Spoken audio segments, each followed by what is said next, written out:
What comes to mind when you think of spam? What? What comes into your mind when you hear the word spam? Spam?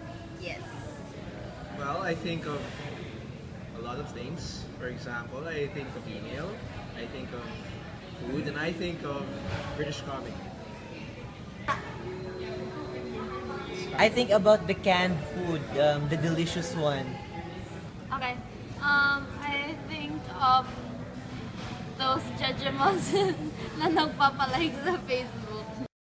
There are two reigning definitions of the word spam, the two being light years away from the other.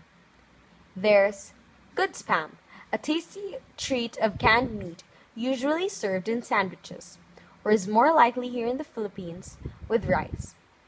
And bad spam, unwanted emails or messages sent in bulk or with hidden viruses and malware attached.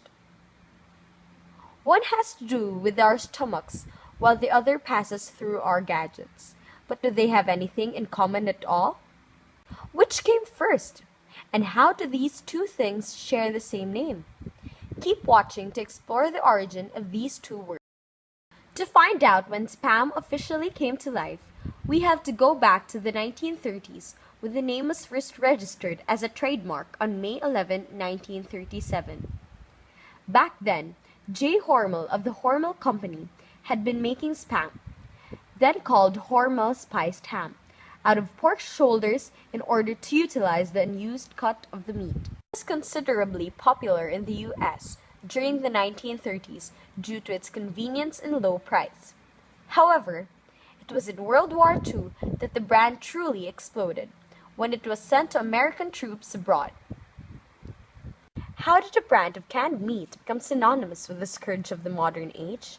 For that, we'll have to go a few years forward from the 1930s to the 70s, when a TV show made a spoof of the brand in one of its most beloved sketches. Monty Python's Flying Circus was a popular 70s show composed of different comedy segments, one of which was a sketch in a restaurant serving only spam. In this sketch, a customer tries to order from the restaurant, only to discover from the waiter that everything on the menu contains spam.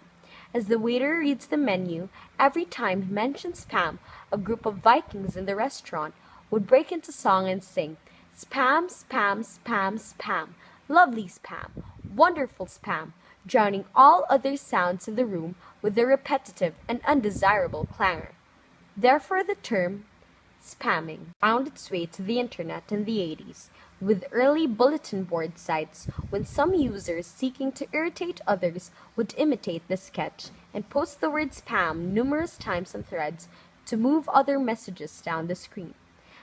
However, the most popularly known incident regarding spam's origin was an incident in Usenet, an online discussion site in 1993 when a software accident ended up posting the same message 200 times in a row around the site. Because of this, a user, Joel Furr, referred to the message as spam, providing one of the earliest documentations of the use of the word to denote the bulk messages we get in our mail today. That's about it. We hope you earned some extra knowledge today. Now that you know where the two words come from, why don't you give them a thought the next time you nibble on a sandwich or check your mail?